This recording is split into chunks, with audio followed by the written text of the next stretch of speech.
Bem, pessoal, vamos lá para o módulo 32, falar um pouquinho de concordância verbal. A concordância é uma das coisas mais importantes da língua portuguesa, pessoal, porque é através da concordância que você consegue dar mais sentido ao texto e que você consegue deixar o texto mais belo, porque uma pessoa que fala ou que escreve sem a concordância verbal é feio de se ouvir, é feio de ler o texto, que a gente percebe que a pessoa ela não tem muito domínio da norma culta, né? Bom, mas há duas formas, há dois tipos de concordância, concordância verbal e a concordância nominal. Vamos falar um pouquinho da concordância em si. O que é essa concordância, né, pessoal? Então vamos ler esse trechinho aqui para dar mais base ao que eu estou falando, né? A concordância verbal obedece à regra da gramática normativa, a regra básica da concordância verbal na língua formal ou culta escrita. Então ela é o seguinte: o verbo ele concorda com o sujeito em pessoa e número. Então a concordância verbal é essa concordância entre sujeito e verbo. Ou seja, então o núcleo do sujeito ele vai estar concordando com o verbo. E isso é a concordância verbal. A concordância entre pessoa, né, que está conjugando, que está fazendo a ação, e o número, que é o verbo aí no caso, né, a conjugação verbal, tá bom? Que vai concordar em pessoa e número, né? Por exemplo, o menino foi à escola. Ele foi, ou seja, há essa concordância entre o verbo ir e o núcleo do sujeito, tá? Ele, eu, tu, ele. Então tenho terceira pessoa do singular que está concordando em número com o verbo ir. Foi, ok? Aí, pessoal, continuando aqui a explicação. Já no que se refere à concordância nominal, a regra básica determina que as palavras que se associam ao substantivo, isso é importante, se associam ao substantivo ou ao pronome substantivo, concorda com ele em gênero e número. Então, pessoal, seguinte, se eu falo em concordância nominal, eu falo entre concordâncias de substantivo e as palavras que estão ali ao seu redor, né? Então, para a gente falar, vou repetir. A concordância nominal, a regra básica determina que as palavras que se associam ao substantivo giram em torno do substantivo ali, né? Ou um pronome substantivo. Concorda com ele em gênero e número. Gênero e número. Então, na concordância verbal, nós falamos da concordância entre pessoa e número, na concordância verbal. E na concordância nominal, nós falamos dessa concordância entre gênero e número. Vamos ver como é que fica na prática. Bom, vamos lá. Mas é lógico que na língua portuguesa, né, o verbo ele pode não estar na sua ordem natural ali, o verbo que diga a construção da oração, que seria a construção mais comum na língua portuguesa. Então eu tenho sujeito, verbo e seus complementos, a ordem natural, mas nem sempre isso vai acontecer. Às vezes, por que a gente se confunde um pouquinho na concordância? Porque o verbo às vezes está no começo, depois o núcleo do sujeito está lá no final da oração, então às vezes dá para confundir. Mas atentem-se sempre a saber quem é o sujeito da oração e a achar o verbo, porque eles dois, mesmo que não estiverem próximos um do outro, eles têm que concordar. Ok? Vamos lá então. Olha que interessante essa frase aqui da apostila. Correram para dentro do quintal da Casa Amarela 10 moradores. Ok?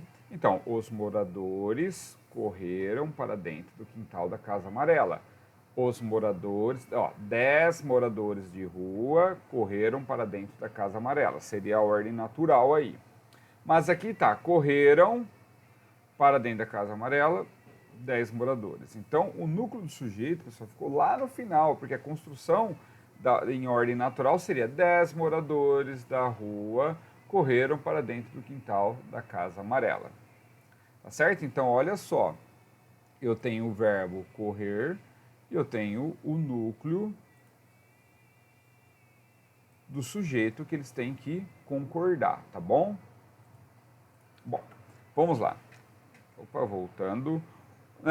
No tópico de baixo, nesse aqui, galera. Núcleo do sujeito seguido por dois ou mais determinantes, ou por determinantes no plural. Gente, é assim. Entre o núcleo do sujeito e entre o verbo, eles podem estar assim, muito distantes, eles podem estar extremamente distantes. E muitos agentes determinantes podem estar entre eles, porém, a concordância entre eles é obrigatória, tá bom? Então vamos lá. A diminuição dos empregos em empresas privadas e públicas, principalmente após a forte crise econômica que se instalou no país, obrigou as famílias a grandes sacrifícios. Então, olha, a diminuição, o quê? O que a diminuição fez? Obrigou. A concordância continua, galera, tá bom? Mesmo estando distante e com vários determinantes ali. O que são determinantes, professor? Pode ser adjetivo, pode ser numeral, pronome, artigo, ok?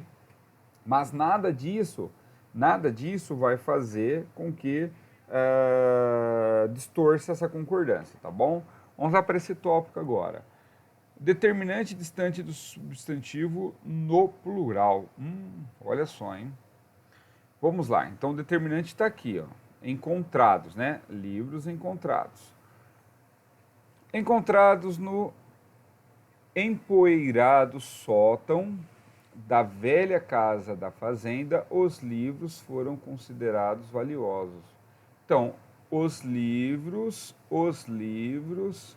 encontrados no empoeirado sótão da velha casa da fazenda foram considerados valiosos. Então, vocês perceberam que continuou a concordância, tá certo? Bom, e aí, pessoal, vamos ler mais esse trechinho aqui. A ordem dos termos na frase não altera a obrigatoriedade da concordância. A concordância deve existir, galera. Veja essa frase na ordem direta. Os trabalhadores, cansados, voltaram lentamente para suas casas. Olha se eu fizesse aqui uma inversão, galera. Olha uma inversão louca aqui. Ó, podem ver aqui, os trabalhadores cansados voltaram lentamente para suas casas. Está numa ordem direta, a natural, a normal. Olha se eu pegar então e dar uma embaralhada entre as palavras. Cansados voltaram lentamente para suas casas os trabalhadores. Vejam que a concordância,